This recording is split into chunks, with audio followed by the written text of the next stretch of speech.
Hola, mi nombre es Arlene Porras y a continuación realizaremos un análisis del libro Los límites de la interpretación por Humberto Eco. El autor comienza diciendo que el arte de la escritura debió resultar extraña para los americanos que recientemente venían siendo descubiertos, quienes se sorprendían al ver hombres hablando con libros y se les hacía difícil pensar que un papel pudiera hablar.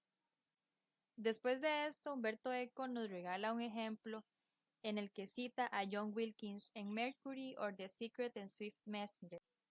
Este ejemplo nos relata que un amo envía a su esclavo con una canasta de higos y una carta hacia donde otra persona, pues obviamente para entregarle estos higos a esta persona. Durante el camino, el indio decide comerse gran cantidad de higos y al llegar donde esta persona y la persona lee la carta, se da cuenta que el indio se comió muchos higos o gran parte de ellos y lo acusa de habérselos comido.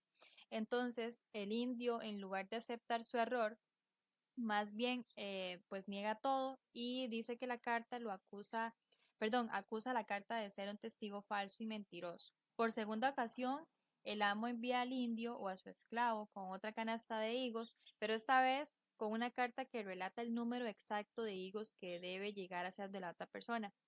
Nuevamente, el indio se los vuelve a comer y esta vez esconde la carta bajo una gran piedra. Cuando llega donde la otra persona, pues esta persona se da cuenta que otra vez se comió los higos y lo acusa con mayor fuerza que la vez anterior. Esta vez el esclavo confiesa su error y más bien admira la divinidad del papel. Este ejemplo de Wilkins suena diferente a lo que vivimos en la actualidad, donde se considera a todo texto escrito o hablado una fuente infinita de sentido, y las teorías contemporáneas objetan que una vez separado de su emisor y de las circunstancias concretas de emisión, un texto flota en el vacío de un espacio potencialmente infinito de interpretaciones. Por consiguiente, Humberto Eco nos dice que ningún texto puede ser interpretado según la utopía de un sentido autorizado definido, original y final. Además, Wilkins, en Essay Towards a Real Character, estaba convencido que una teoría del significado era posible, y había intentado representar por medio de un dibujo el significado de los términos sin categoremáticos. Este dibujo muestra que, admitiendo que convidamos algunas reglas convencionales sobre el uso de una lengua natural, cuando decimos encima queremos decir seguramente algo diferente de debajo. Y además demuestra que en la interpretación de los términos sin categoremáticos debemos seguir ciertas direcciones. Aunque el mundo fuera un laberinto, no podríamos atravesarlo sin respetar ciertos recorridos obligados. En este caso, Wilkins podría objetar dichas teorías contemporáneas, partiendo de que supongamos que la carta decía: querido amigo, en esta cesta que te lleva mi esclavo hay 30 higos que te mando como regalo. El amigo sabía que la cesta mencionada en la carta era la que llevaba el esclavo, que el esclavo era a quien su amo había dado la cesta y que tenía relación la expresión 30 en la carta con el número de higos. Para refutar la parábola de Wilkins es necesario imaginar ciertos escenarios como que el esclavo haya sido asesinado y reemplazado con otros, y también los 30 higos, o que además el esclavo haya llevado la cesta a una persona diferente, y así sucesivamente. Imaginemos además que el nuevo esclavo haya llevado a la cesta a un destinatario distinto. Podemos suponer también que el nuevo destinatario no sepa de ningún amigo que cultive higos y los regale con tanta liberalidad. En este caso, Eco nos dice que la imaginación narrativa no tiene límites. Pudieron haber existido muchos finales para los personajes del ejemplo y muchas interpretaciones de la carta.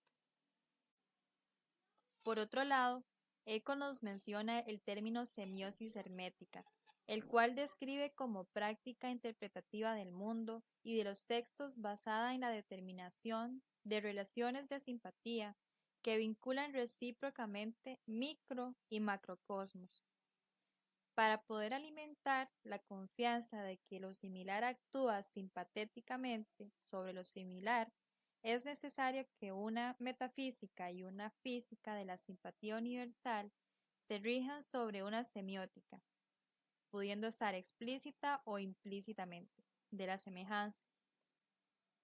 Y por último, nos menciona algunos ejemplos de cómo encarar cuestiones concernientes a la identidad, a lo falso y a lo auténtico, a las condiciones para formular una hipótesis interpretativa aceptable respecto de textos o de acontecimientos, de experiencias actuales o de narraciones sobre experiencias admitidas como actuales en mundos posibles.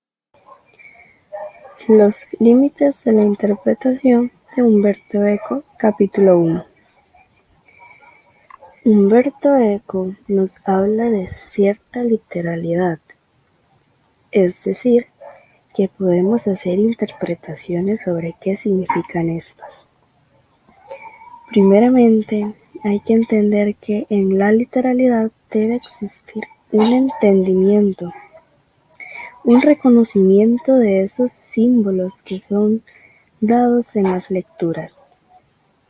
Esto quiere decir que tenemos que saber interpretar. Umberto Eco en su libro nos menciona que la atención deberá desplazarse del mensaje en cuanto a sistema de objetivos de información posibles, a la relación comunicativa entre mensaje y receptor, la relación en la que la decisión interpretativa del receptor pasa a constituir el valor efectivo de la información posible.